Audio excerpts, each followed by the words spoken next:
जय श्री हनुमान जी। जय श्री राम जी। हनुमान जी का लंका की ओर प्रस्थान।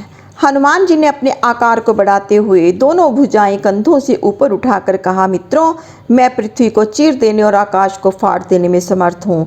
समुद्र को लांघना क्या बड़ी बात है। आप लोग कहें तो लंका को उखाड़ कर समुद्र में डुबो दूँ।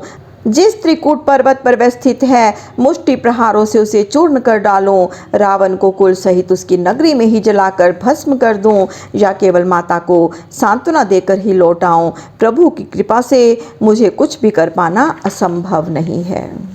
हनुमान जी के वचनों की दृढ़ता और शरीर का बार बार उत्साह में फड़कना सिद्ध कर रहा था कि अपनी भूली हुई शक्तियों का स्मरण हो जाने के बाद अब वे क्षण भर भी विलंब नहीं करना चाहते। अपने आवेग तथा तत्परता को बस वे इसी प्रतीक्षा में थामे हुए थे कि इस अभियान दल का नेता अंगद या व्योवृद्ध आदरणीय जामवंत कब अनुमति दें और वे कब छलांग लगाकर लंका पहुंच जाएं तथा सब कार्य संपन्न कर दें। जामवंत ने कहा कि हम सभी भली प्रकार जानते हैं महाबली कि जो भी तुम कह रहे हो इस सब को तुम एक साथ करने में और इससे भी बढ़कर करने में पूर्ण समर्थ हो। असंभव जैसा तुम्हारे लिए कुछ भी नहीं है, परंतु हे मारुति, हमें सीता माता के अन्वेष का दायित्व सौंपा गया है, अतः उसमें अधिक कुछ स्वेच्छा से करना आदेश, मर्यादा व अनुशासन के विपरीत होगा।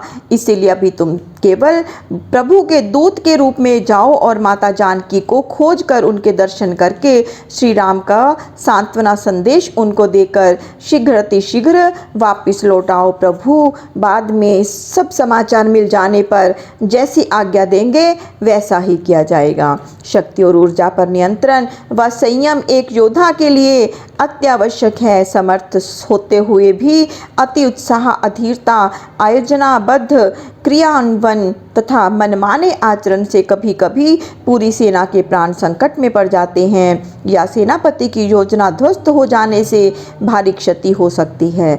अनुशासन तथा मर्यादा की हानि तो स्वेच्छाचारिता से ही होती ही है। अतः अनुभवी व्योवृद्ध जामवंत ने उचित परामर्श दिया था।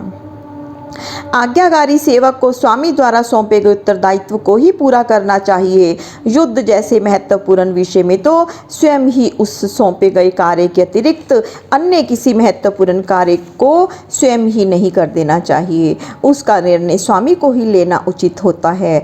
सेवक को मात्र आज्ञा पालन ही योग्य होता है। युवराज अंगद ने भी जामवंत के कथन का अनुमोदन करते हुए कहा कि जामवंत जी का परामर्श युक्ति संगत है। हे केसरी नंदन, तुम ऐसा ही करो और सफल होकर शीघ्र लौट आओ। हम सबके प्राण इस समय तुम पर ही आश्रित हैं। हनुमान जी ने कहा कि आप निश्चिंत रहिए युवराज, श्री राम की कृपा से मैं उत्तरदायित्व पूर्ण करके बहुत शीघ्र लौट आऊँगा। इतना कहकर वे उछलकर महेंद्रगिरी के शिखर पर चढ़े, जिससे वहाँ से लंबी छलांग लगाई जा सके।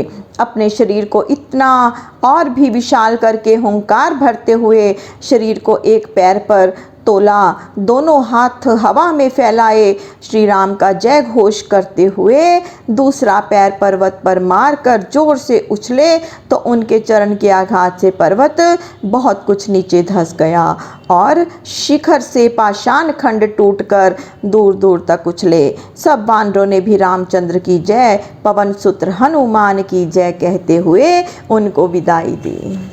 जय श्री राम। प्रभु श्री राम सबका मंगल करें, सबका कल्याण करें।